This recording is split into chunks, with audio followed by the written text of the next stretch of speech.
Assalamu alaikum students. Today we will solve question number 2 part 6. In previous lecture we solved question number 2 from part 1 to part 5 by using componendo dividendo theorem. अब question number 2 के 6 part में भी हमने 5 part तक हमने value find out की थी। Question number 2 के 6 पार्ट में हमने सॉल्व करना है, और सॉल्व का मतलब मैंने आपको पहले भी बताया था कि सोल्यूशन फाइंड आउट करना या सॉल्व करने का मतलब होता है कि उस आपके पास जो क्वेश्चन है उसमें जो भी वेरिएबल है उसकी वैल्यू फाइंड आउट करने को सॉल्व करना कहते हैं या सोल्यूशन फाइंड आउट करना कहते हैं। तो इसमें आपने बाय यूजिंग कंपोनेंडो डिवाइडेंडो थ्योरम आपने सॉल्व करना है, यानी एक्स की वैल्यू फाइंड आउट करनी है। स्टूडेंट्स, आप लोग कमेंट्स में कह रहे हैं कि लेंथी बहुत हो गया, हमने अभी तक फर्स्ट टर्म का ही सिलेबस कंप्लीट नहीं किया। तो अभी तो बेटा आप लोग घर हैं, अगर घर में रह के अगर आप इतना टाइम नहीं देंगे तो जब आप स्कूल आएंगे आप फिजिकल एक्सर्शन भी होगी आपकी, और उसके बाद अगर आप लोगों को एकदम बर्डन मिल गया तो फिर बहुत मुश्किल होगा आप लोगों के लिए करना। तो अगर अभी आप लोग घर हैं तो टाइम वेस्ट ना करें, इस टाइम को यूटिलाइज करें। रोज़ 1 घंटा मिनिमम आपने मैथ्स को देना है। आपके अगर हफ्ते में 3 लेक्चर्स होते हैं तो जिस दिन लेक्चर नहीं होता उस दिन भी आपने मैथ्स को देना है। एक दिन आप लेक्चर देखा करें जिस दिन लेक्चर अपलोड होता है, और अगले दिन जो है उसमें जो भी आपको उसमें होमवर्क मिला है, एक दिन आपने समझ लिया, अगले दिन आप उसका होमवर्क किया करें, ताकि आपके पास जब तक नेक्स्ट लेक्चर अगले दिन आएगा तो आपका पिछला कॉन्सेप्ट क्लियर हो। अगर आप पिछला काम लेके बैठे रहेंगे तो आपको अगले वाले लेक्चर्स भी समझ नहीं आएंगे, और जब आप लोग स्कूल आएंगे तो आप लोगों को आगे चैप्टर्स समझ नहीं आएंगे। तो बेटा अभी तो आप घर हैं, अभी आप थोड़ा सा बर्डन ले भी सकते हैं। वैसे तो मैंने सेकंड टर्म में स्टार्ट करते हुए लेक्चर्स जो हैं वो इतने लेंथी नहीं बनाए, थोड़ा सा मैंने कम जो है वो सिलेबस किया है, और फर्स्ट टर्म का तो सिलेबस हमारा कंप्लीट ही नहीं हुआ। हमने एक एक चैप्टर अभी छोड़ दिया था फर्स्ट टर्म में, क्योंकि मुझे लग रहा था कि ये लेंथी हो गया। तो अभी आप ये ना समझें कि आपके फर्स्ट टर्म कंप्लीट हो गया, फर्स्ट टर्म भी अभी जितनी हमें रिक्वायर्ड थी उससे अभी हम पीछे ही हैं। तो जितना अभी हमने 10th में सिर्फ 2 चैप्टर आपने पढ़े हैं, फर्स्ट और सेकंड, फर्स्ट टर्म में लेंथी चैप्टर ज़रूर थे लेकिन रिलेटेड थे एक दूसरे से, और एक थ्योरम का पढ़ा है। तो आप ये चीज़ें कर सकते हैं कवर, थोड़ी सी मेहनत करें, इंशाल्लाह हो जाएगा, और परेशान मत हो उसको लेकर। चलें अब हम इसके क्वेश्चन स्टार्ट करते हैं। सॉल्व x-2 का स्क्वायर, और ये जो क्वेश्चन नंबर 2 के ये जो सारे पार्ट्स हैं जिसमें यूजिंग कंपोनेंडो डिवाइडेंडो थ्योरम पहले आपने फाइंड द वैल्यू थी और ये सॉल्व है, ये लॉन्ग के लिए इंपॉर्टेंट है, इनमें से एक लॉन्ग आ जाता है। तो आपने सॉल्व यानी x की वैल्यू फाइंड आउट करनी है बाय यूजिंग कंपोनेंडो डिवाइडेंडो थ्योरम। तो सबसे पहले ये आपके पास गिवन इक्वेशन है, आपने कंपोनेंडो डिवाइडेंडो थ्योरम अप्लाई करना है। तो बाय कंपोनेंडो डिवाइडेंडो थ्योरम हमारे पास क्या था, मैं एक दफ़ा आपको रिवाइज करा देती हूँ ताकि आपको याद आ जाए कि क्या था थ्योरम। बाय कंपोनेंडो डिवाइडेंडो लिखना, डिवाइडेंडो थ्योरम आपके पास था a plus b, a minus b, c plus d और c माइनस डी, ये आपके पास कंपोनेंडो डिवाइडेंडो थ्योरम था। अब इसमें देखें ये पूरा आपके पास a है, ये b है, ये मैं सिर्फ आपको समझाने के लिए बता रही, ये c है और ये d है। तो आपके क्या हो जाएगा, a की वैल्यू लिखें पूरी, प्लस b लिखें, प्लस की वजह से इसलिए ब्रैकेट डालने की ज़रूरत नहीं है, लेकिन नीचे जब आप a लिखेंगे, ये पूरा a लिखा, b लिखते हुए साथ माइनस आएगा तो हम पहले एक बड़ी ब्रैकेट डाल देते हैं ताकि जब वो ओपन करेंगे तो अंदर के साइन चेंज होंगे। अक्सर स्टूडेंट्स डायरेक्ट करने के चक्कर में उसके में मिस्टेक कर देते हैं, तो आप लोग डायरेक्ट बेशक ना करें, स्टेप वाइज करें ताकि गलती की गुंजाइश कम हो। c आपके पास क्या है 12 और d क्या है 13, तो 12 प्लस 13 और 12 माइनस 13, ये क्या चीज़ इसमें से कट गई, ये पूरा, क्योंकि ये प्लस के साथ है ये माइनस के साथ है, यहाँ आ जाएगा 2x माइनस 2 का स्क्वायर, क्योंकि इसके साथ भी 1 कोफिशिएंट है, इसके साथ भी 1। नीचे अभी हम ब्रैकेट खोलते हैं, उसमें भी आपके पास कट जाएगा, माइनस है तो अंदर के साइन चेंज होंगे, तो ये आपके पास ये कट गया। 12 + 13 आपके पास होता है 25, और 12 में से 13 गया -1, आपके पास आ जाएगा 2 × x - 2 का स्क्वायर और -2x - 4 का होल स्क्वायर, क्योंकि इसके साथ भी -1 माइनस माइनस प्लस होता है लेकिन साइन माइनस का। और यहाँ आप देखें ये -1, तो इसका मतलब ये माइनस होल टर्म के साथ है, तो हम इसको -25 लिख सकते हैं। और किसी भी फ्रैक्शन में नीचे 1 होता है तो 1 लिखने की ज़रूरत नहीं होती। अब ये देखें इसमें भी ये होल के साथ आप इसको, ये होल के साथ माइनस है, यानी इसको आप ऊपर भी लेके जा सकते हैं। ये मैंने आप लोगों के सामने के लिए स्टेप किया, वरना इस स्टेप की ज़रूरत नहीं है। अब देखें ये माइनस और ये माइनस, तो ये माइनस इस माइनस से कैंसिल आउट हो जाएगा, 2 से कैंसिल आउट हो जाएगा।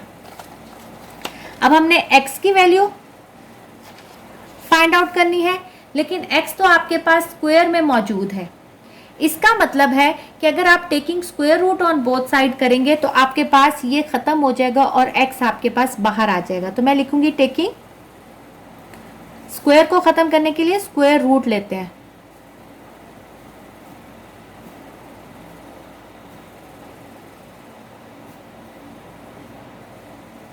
तो आपके पास आ जाएगा x - 2 का स्क्वायर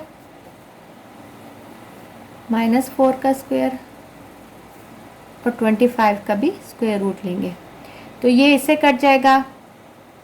तो ये आपके पास आ जाएगा x - 2 / x - 4, और आपको पता है जब ये स्क्वायर रूट ओपन होगा तो इस आपके पास यहाँ +-5 आ जाएगा। तो अब आपके पास सोल्यूशन सेट दो फॉर्म में आएगा, आइदर आपके पास x - 2 / x - 4 +5 होगा, या आइदर x - 2 x - 4 -5 होगा।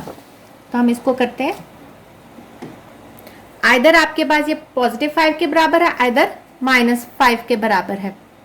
तो ये इधर चला जाएगा, यहाँ डिवाइड हो रहा है, वहां जाके मल्टीप्लाई होगा। पहले हम एक सॉल्व कर लेते हैं, 5x - 20, इधर ले आए, -2 + 20, 5x - x 4x, और ये 20 में 2 गया 18, ठीक है। तो ये आपके पास हो जाएगा x 18/4, तो ये हो जाएगा 2, तो x आपके पास आ जाएगा 9/2, एक x ये निकल आया। और यहाँ अगर आप देखें -5 से जब मल्टीप्लाई होगा +20, इधर आ जाएगा x + 5x, 20 + 2 22 और 6x, और x जो है वो आएगा 22/6, 2 3 × 6, 2 11, तो आपके पास आ जाएगा x 11/3।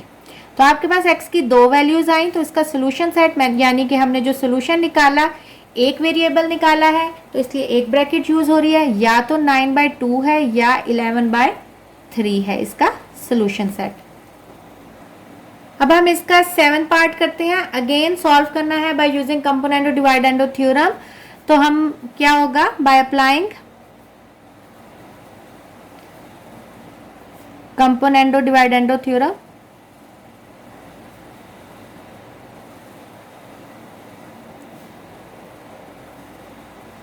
जो कि क्या है, a + b / a - b, c + d / c - d। तो अब देखें ये पूरा a है, ये b है, ये c है, और d इसमें क्या है, तो d अगर आपके पास कुछ नहीं होता नीचे फ्रैक्शन में तो अंडरस्टूड है कि वहां क्या है, 1 मौजूद है। तो हम इसको यहाँ 1 कंसिडर करके इसको अप्लाई करेंगे। a लिखेंगे पहले, प्लस b लिखेंगे, नीचे माइनस में लिखेंगे, पहले a, b में साइन चेंज हो जाएंगे, ये प्लस है ये माइनस में हो जाएगा। मैं डायरेक्ट कर रही हूँ, आप लोग स्टेप करिएगा, और ये माइनस था ये प्लस हो जाएगा। अब c आपके पास 2 था और d क्या है 1, तो 2 + 1 और 2 - 1। यहाँ आपके पास ये कट गया और यहाँ आपके पास ऊपर आ जाएगा 2 इंटू एक्स स्क्र प्लस 2 और नीचे आ जाएगा 2 इंटू एक्स स्क्र माइनस 2। ठीक है, और आपके पास 2 + 1 3 और 2 में से 1 गया तो 1 और 1 को लिखने की ज़रूरत नहीं है। 2 2 से कट गया। अगेन आपने x निकालना है तो आपको क्या लेना पड़ेगा, स्क्वायर लेना पड़ेगा। तो हम लिखेंगे taking square root on both sides.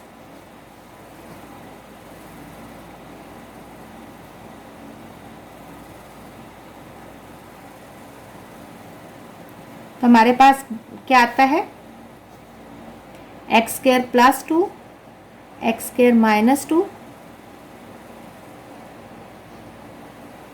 Sorry ये स्क्वायर रूट था तो हमने स्क्वायर लेना था। ठीक है, तो इसका भी यहाँ स्क्वायर लूँगी। अगर स्क्वायर रूट को ख़त्म करना हो तो स्क्वायर लेते हैं और अगर स्क्वायर को ख़त्म करना हो तो रूट लेते हैं। तो ये रूट था तो हमने स्क्वायर लिया। ठीक है, तो ये आपके पास होल के ऊपर आ गया तो ये इससे भी कट गया और ये इससे भी कट गया। और जब आप स्क्वायर लेते हैं तो आपके पास नेगेटिव में नहीं, पॉजिटिव नेगेटिव नहीं आती, वो सिर्फ स्क्वायर रूट में होता है। तो ये आपके पास आ जाएगा, बस आ जाएगा x square plus 2 over x square minus 2 is equal to 9। अब ये उधर जाके मल्टीप्लाई होगा,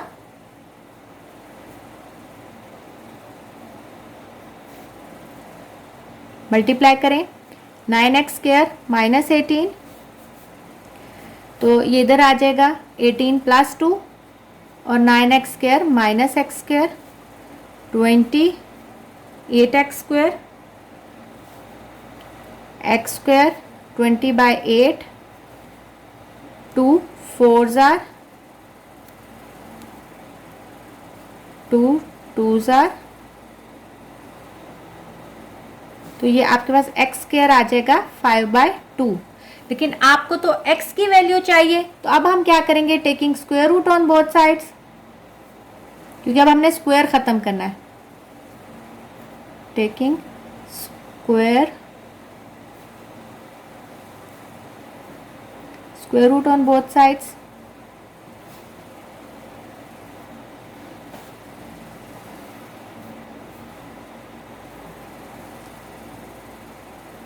तो आपको पता है ये प्लस माइनस के बराबर हो गया। x is equal two plus minus 5/2।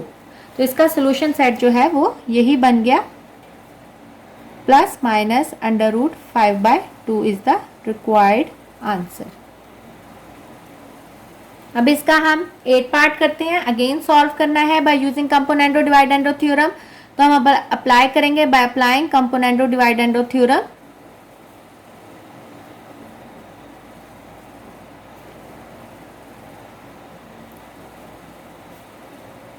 तो आपके पास क्या आ जाएगा, a + b over a - b।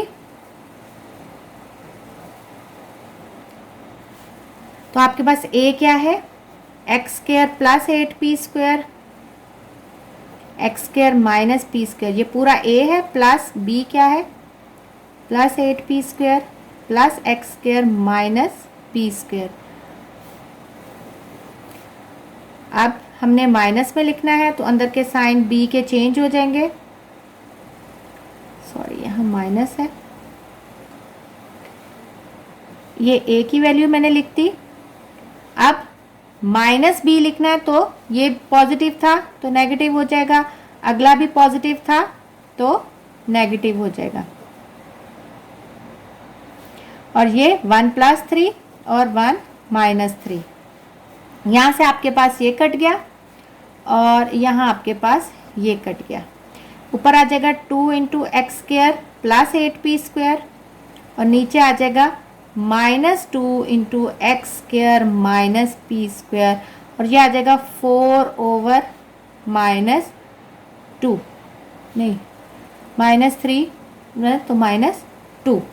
तो इसको भी सिंप्लीफाई करें तो ये आ जाएगा -2 और ये भी 2 2 से कट गया, ये माइनस का साइन माइनस से कट जाएगा, तो यहाँ आ जाएगा 2 और ये आपके पास आ जाएगा x square plus 8p square over x square minus p square. ये आपके पास सिंप्लीफाई करके आया था। अब हमने स्क्वायर रूट ख़त्म करना है तो हमने स्क्वायर लिया दोनों साइड पे, तो ये आप अगर एक ही अंडर रूट के अंदर लिख देंगे तो भी कोई हर्ज नहीं है, अलहदा अलहदा करके कर लेंगे तो भी कोई हर्ज नहीं है, ये कट गया और 2 का स्क्वायर, यह आ जाएगा यहाँ 4 और यहाँ आ जाएगा एक्स स्क्वायर माइनस 8p² और एक्स स्क्वायर माइनस p²। ये इधर डिवाइड हो रहा है, उधर जाके मल्टीप्लाई होगा, 4 into x square minus p², x square minus 8p², 4x square minus 4p²। p की वैल्यू को इधर ले आते हैं, x को उधर ले जाते हैं, minus 8p² plus 4p², 4x square minus x square, तो ये आ जाएगा आपके पास 3x² और माइनस 8 प्लस 4 आपके पास हो जाएगा माइनस 4p²। ठीक है, सॉरी यहाँ ये a प्लस 8p² है, प्लस प्लस तो ये हो जाएगा प्लस 12p²। ठीक है, तो आपके पास एक्स स्क्वायर बराबर हो जाएगा 12/3p² के, तो 3 4, तो एक्स स्क्वायर आपके पास बराबर हो जाएगा 4p², लेकिन हमें तो एक्स की वैल्यू चाहिए, तो taking square on both sides, square root on both sides.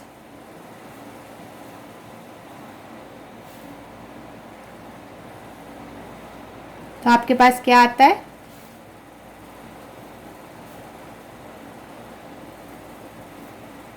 x is equal to 4 किसका होता है 2 का, और ये इससे कट गया तो ये आ जाएगा प्लस माइनस 2p। तो आपका सोल्यूशन सेट आ गया प्लस माइनस 2p। अब हम इस एक्सरसाइज का लास्ट पार्ट करते हैं, ये भी सॉल्व करना है by using componendo dividendo theorem. तो हम करेंगे by applying componendo dividendo theorem.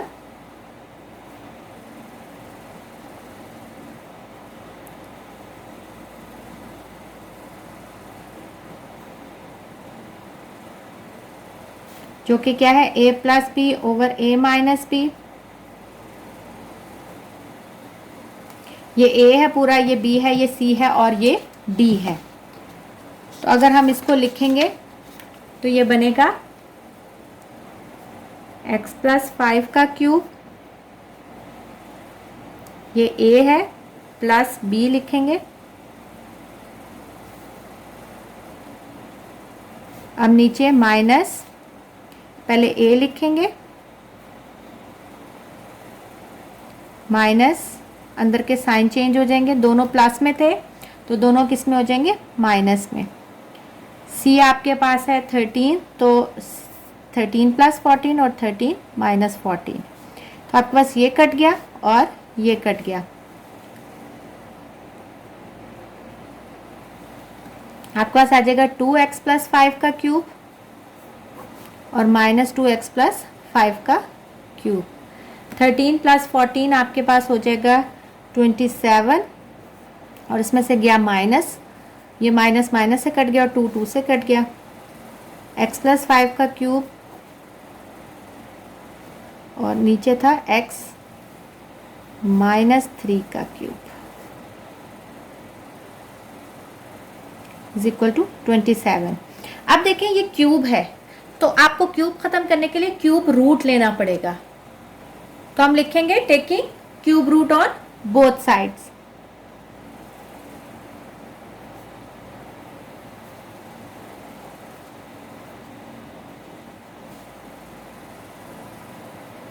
तो हमारे पास क्या आता है, क्यूब रूट लेंगे तो ये क्यूब कट जाएगा, और यहाँ भी क्यूब रूट लेंगे, जिसके ऊपर कोई निशान नहीं होता क्यूब रूट के ऊपर तो वो स्क्वायर होता है, और अगर छोटा सा 3 लगा हो तो इसका मतलब ये क्यूब रूट है। तो ये आपके पास क्यूब रूट से ये कट गया, और हमें पता है 27 का अगर आप क्यूब रूट लेंगे कैलकुलेटर पे तो वो 3 आता है, या हमें पता है 3 को 3 टाइम मल्टीप्लाई करें तो,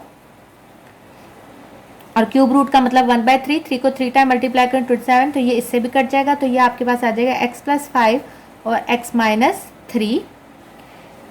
तो ये आपके पास उधर जाके मल्टीप्लाई हो जाएगा, x plus 5 3 into x minus 3, x plus 5, 3x minus 9, 5 plus 9 और 3x माइनस x, 2x और 9 प्लस 5 14, 14/2, तो x आपके पास आ गया 7। तो इसमें एक ही वैल्यू निकली है, इसलिए आपके पास 7 आ गया आंसर। देखें, जब हम स्क्वायर रूट लेते हैं, ओपन करते हैं, तो उसके साथ यहाँ प्लस माइनस आता है, लेकिन जब क्यूब रूट लेते हैं तो वो सिर्फ पॉजिटिव में आता है। स्क्वायर रूट में मैंने 9th में भी बताया था आप लोगों को कि स्क्वायर रूट में रीज़न ये होती है कि स्क्वायर जो है वो नेगेटिव वैल्यू को पॉजिटिव कर देता है। तो हमें नहीं पता कि ओरिजिनल वैल्यू नेगेटिव थी कि पॉजिटिव, तो इसलिए हम उसके साथ प्लस माइनस दोनों पॉसिबिलिटीज़ लगाते हैं। लेकिन क्यूब जो है वो नेगेटिव को पॉजिटिव नहीं करता। अगर पॉजिटिव है तो पॉजिटिव ही रहेगा, नेगेटिव है तो नेगेटिव ही रहेगा। इसलिए जब आप क्यूब रूट लेते हैं तो उसके साथ प्लस माइनस नहीं आता।